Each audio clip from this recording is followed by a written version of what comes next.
Hey guys and ghouls, welcome back to the Cozy Ghost. I'm your host October, and welcome back to Hiveswap Friendsim. We're about to start on our 5th volume of Affection, Unwanted, or Untrue. I don't know any of these characters at this point. I literally only played up to Tagora originally, and then I haven't played anyone else. Well, that's not entirely true. I've played one other person. Anyway, that's not the point. Volume 5 of Affection, Uneven, or Untrue. Walking. You sure are doing a lot of it recently. Back on Earth, you never got near this amount of exercise. You're gonna be so in shape when this is over. Provided you still have all your limbs attached and your bones uncrushed. You could probably come up with safer ways to travel, a taxi or some sort of bus system, but you don't have any money and you can't read any signs. Also, you are routinely covered in blood and bruises, so walking it is. Tired as you are, your feet still carry you toward friendship. Zebruh Kodak, who looks... I feel like he's gonna be a nice guy. Or this mysterious person who doesn't seem to trust me. Nice guy, mysterious person. Nice guy, mysterious person.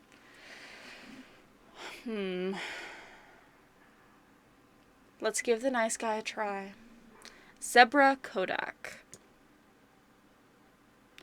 Your stroll takes you into a nice part of town that seems to have larger, more McMansion-style hives. Based on your past experience on Alternia, you're not quite certain that upper-class enclaves equals safety for you, but you might as well explore. You never know when you'll find your next friend. The power of positive thinking must be on your side because someone emerges out of the shadows of these sprawling suburbs.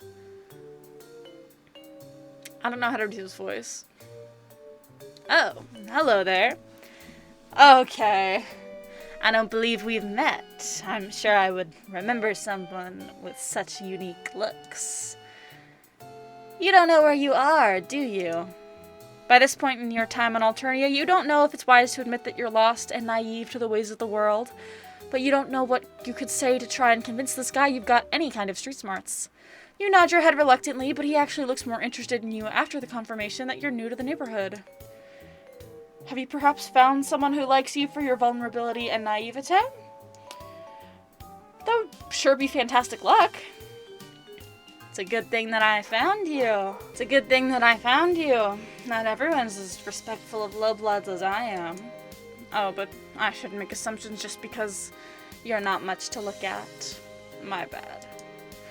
I don't mean to be forward, but you're just so interesting. Mind if I ask what color your blood is? You hesitate. While you're still terrifyingly ignorant of the intricacies of Alternian society, you're starting to feel terrifyingly informed about the role that blood color plays in this world.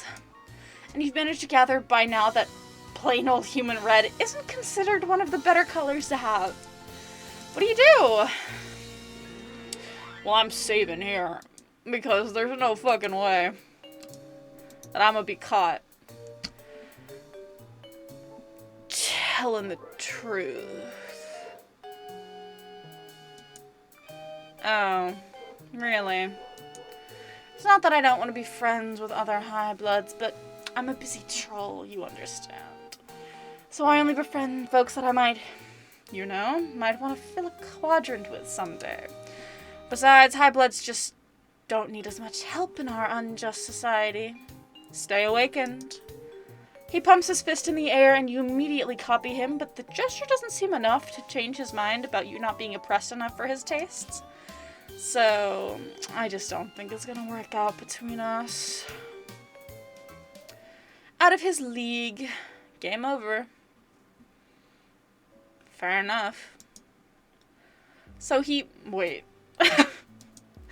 He wants someone that's lower than him. Okay, I'll tell the truth. Red, huh? Wow, that's so unique. I've always liked the color red. I don't think I've ever filled a quadrant with a red blood before. I don't think I've ever made friends with a red blood before. He wants to fill a quadrant with me? Shit. I mean, no. You don't know what a quadrant is or what it means to fill. I know what a quadrant means. This character doesn't know what a quadrant means. What it means to fill one. Given your experience on this planet so far, you're nervous that it could mean something violent. It depends on the quadrant you're in, but yes. But you don't want to further expose your ignorance, so you just say that you're as excited for this friendship as he is. You come on strong.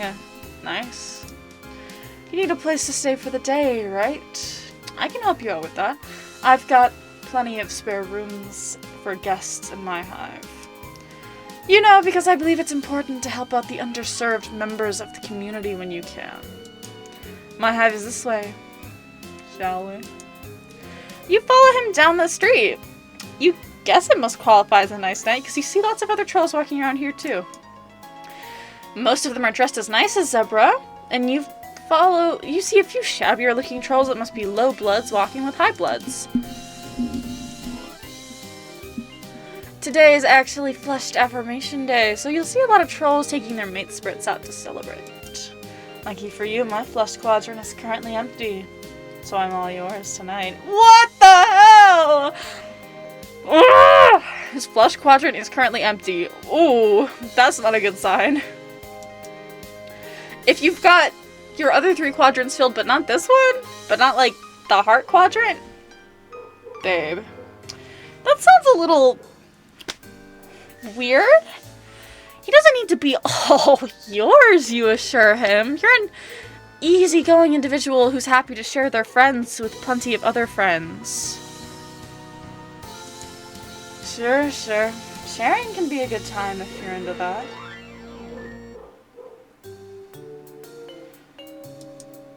I could be speaking personally. Like, maybe with 2 low bloods, but not in an objectifying way. Everyone involved has got to respect each other, you know? What? You have no idea how your innocent comment about friendship got taken to this particular place. I need to pause. What the fuck, Zebruh? You decide that maybe the best thing to say here is nothing, because who knows how he might misinterpret you next. Huh. Looks like there are a lot of high blood, low blood couples out tonight for the holiday. Pretty unusual to see in this neighborhood, to be honest. It's sad, but most of these low bloods are probably with their mate spirits because it's socially advantageous. Pretty shitty of the high bloods to take advantage of that, but not everyone is as socially conscious as I am. Says the blue blood to the red blood? What the fuck, bruh? Nuh-uh. In case y'all don't realize, it's reverse rainbow, so he's maybe 3rd highest. I think it's terrible when high bloods don't treat their low blood mate spirits like the queens that they are.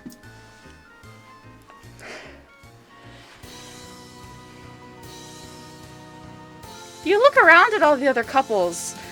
The class divide is pretty noticeable, and some of the high blood trolls have scornful looks on their faces when talking to their low blood dates.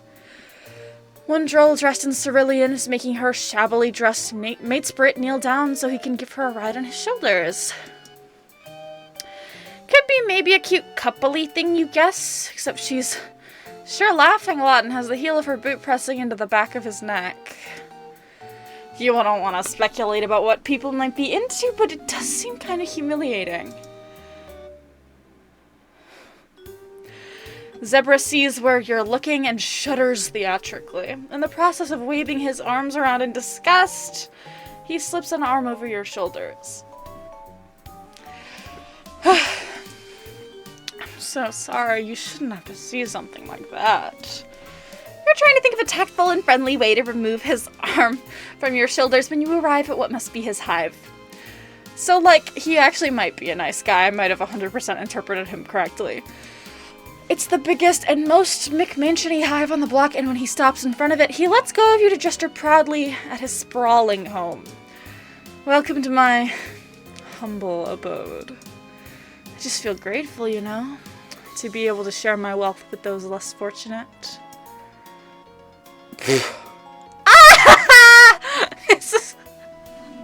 I should have known. That's fucking hilarious.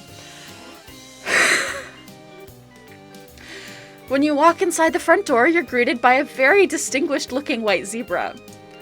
It has normal zebra markings all over its body. It has zebra markings, except for around its neck, where the dark gray zags have formed a shape that looks like a bow tie, almost like it's wearing a suit. You don't know how its zebra face is managing to radiate pure disdain when it looks at you, but that is unquestionably the energy you're getting. Don't mind my Lucis. He's kind of socially old-fashioned. But he lets me keep low bloods around the hive to help out and stuff, so he's not all bad. Okay. Sure. Let me give you the grand tour. As Zebruh takes you through the spacious hive, you can see other trolls in several of the rooms. Most of them aren't wearing clothes as nice as Zebruh's. You're guessing these are the low bloods he just mentioned? They all seem to be doing chores. They all sweeping, cooking, exchanging green slime and troll-sized bathtubs for other, possibly fresher green slime. Each of them glances up at you and Zebruh when you pass by, then looks deferentially away. The zebra Lucis is following you, and every time you exit a room, it pauses in the doorway to whinny out what could be orders, or possibly he's just berating them. You arrive at an empty, ballroom-looking space upstairs, where several low-blood trolls are hard at work cleaning up the remains of what must have been quite a party. Zebruh seems to notice how all the trolls in here are scrubbing the floor, and how they're all avoiding your eyes. See? I told you I take in plenty of guests. I believe it's important to promote diversity, you know? That's why you don't see other indigo bloods here. Because you view the lower classes as servants. I get it. Looks like all the guests are busy today. Well, an important part of communal living involves contributing your labor when it's necessary. Right, guys? So he lets them live in his house for free, just in exchange for constant labor. I see. A few low bloods mutter an affirmation, while others just put their sponges and mops down to prostrate their whole bodies on the floor. Zebruh looks a little uncomfortable with the bowing, but not that uncomfortable. He doesn't introduce you to any of them. They don't all realize yet that my hive is a sanctuary from the harsh injustices of the outside world. Okay. Anyway, enough about my low-blood guests. Let's take care of you, shall we? Perhaps his Lucis has had enough of tolerating your presence because it takes the opportunity to stop following you and go huff at more of Zebruh's guests. Now, for better or worse, you are alone, and Zebruh turns all of his attention on you. His smile seems very friendly. You want to see it as friendly. Sorry. The night is still young. I'm happy to do whatever you want to do. If you feel like going out on the town to celebrate Blushed Affirmation Day, I've lots of other friends I could introduce you to. Help you meet the right kind of culture, you know? Or, if you're tired, I can show you to the guest room now and we can have a nice night in.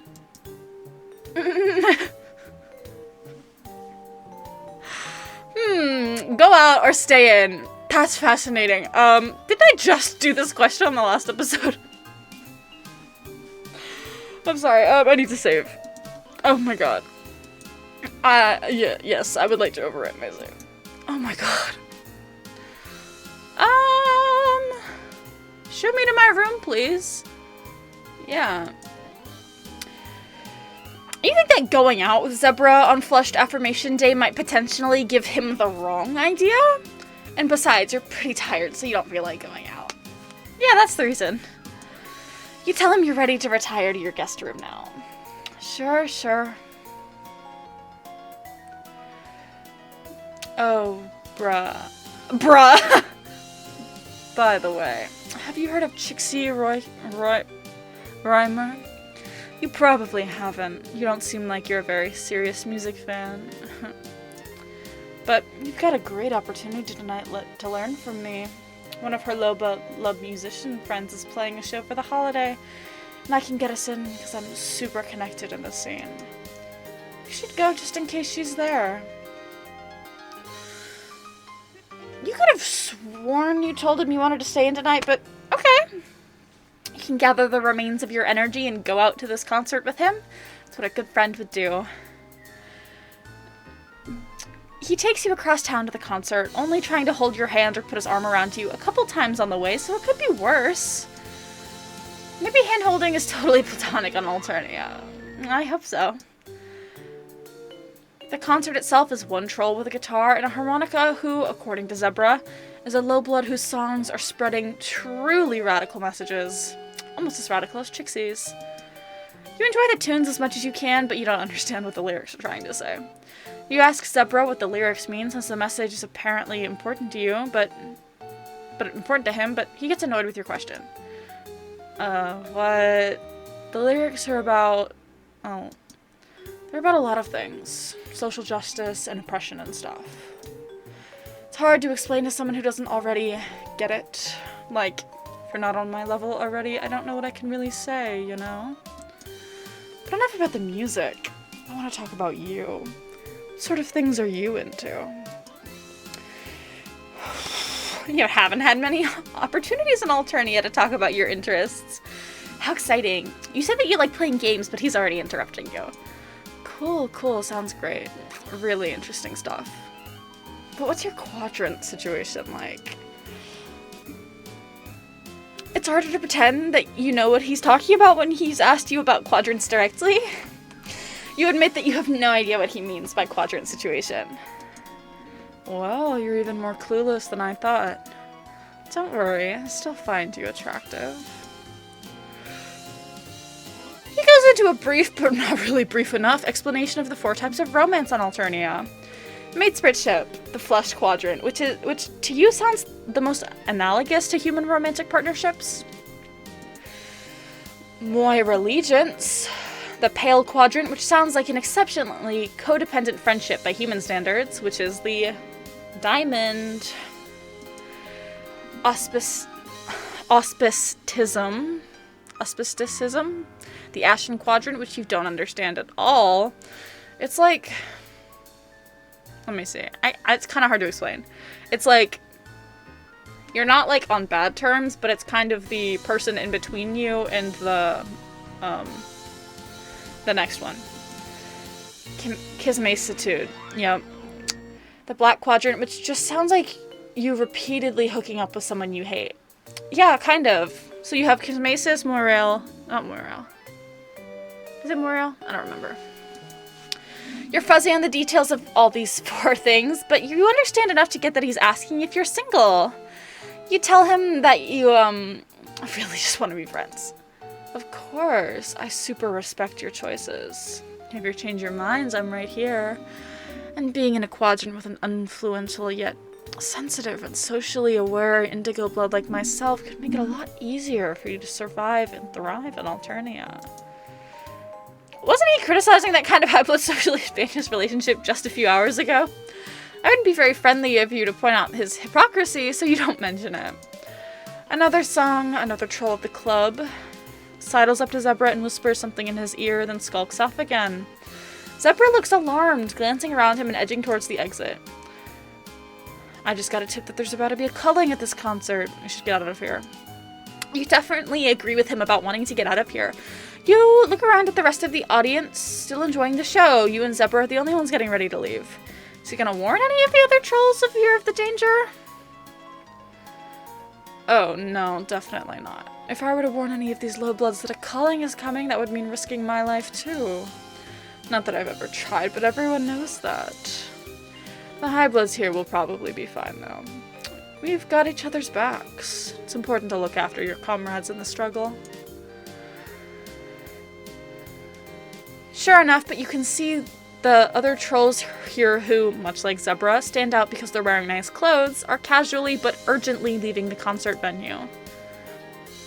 The low-bloods are all still clapping and singing along with the singer on stage. No one's given them a tip-off.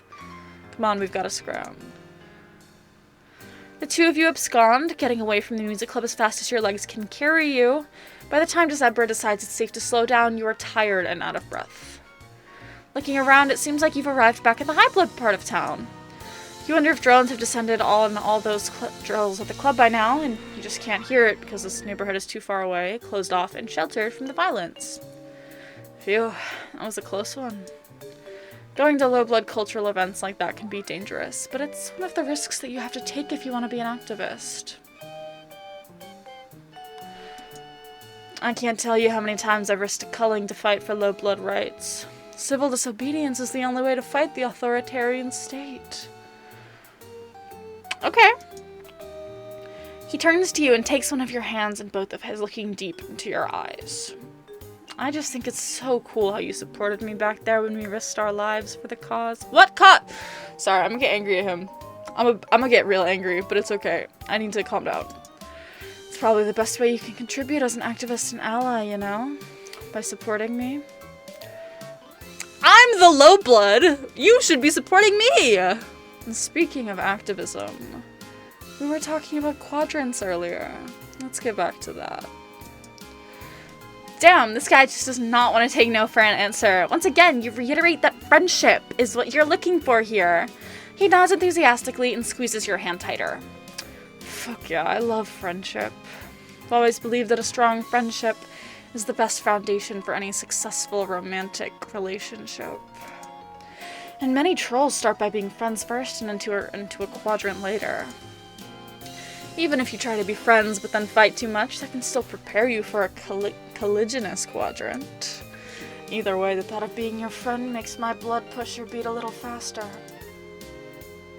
Sure, you say. If what we're doing is extolling the benefits of friendship, then boy do you have some things to add to his list. Oh god. For instance, friendship can give you a sense of platonic companionship with your fellow man, and friends can also come in handy when you need to help someone move, or take you to the airport, or other non-romantic activities. You think friendship is a great thing to pursue for its own merits. Friendship is so great that once you have it, why would you want anything more? Hell yeah, totally. You're so right that friendship is a great first step. Did you enjoy the concert tonight?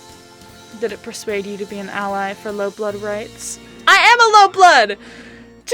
You think that going by your blood color and how often you have almost gotten killed by those more powerful on this planet, you're more like a member of the oppressed underclass than you are an ally. I'm getting enraged, but it's okay. I need to breathe. But you decide not to split hairs and just tell him that yes, you'll be an ally to yourself. That's fantastic. I'm so happy to hear that. If you're an ally to low bloods, then I'll allow you to be my mate Bruh! Friend! You correct him. You'll be his friend. Right, sure, yep. I meant to say friend. He lets go of your hand finally, which at least counts for a partial victory. Give me my fucking hand! And winks.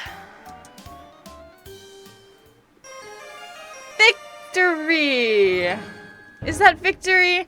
I don't think it is. It doesn't feel like a victory. It doesn't feel like a victory. Alright. I'm gonna end that uncomfortably realistic episode here. Yeah. This game does a really good job of, like, outlining all of the various, like, real-life scenarios. You know, he's a nice guy. He's an activist, but doesn't actually do anything for the people he claims are oppressed. And is actually just as much of a classist racist as everyone else, but, you know, in a nicer package. So I'm just gonna end this episode here. Thank you so much for watching. If you liked this video, hit that like, subscribe, do whatever you'd like to make this channel grow. Thank you so much for watching. I hope you have a wonderful rest of your day. Bye!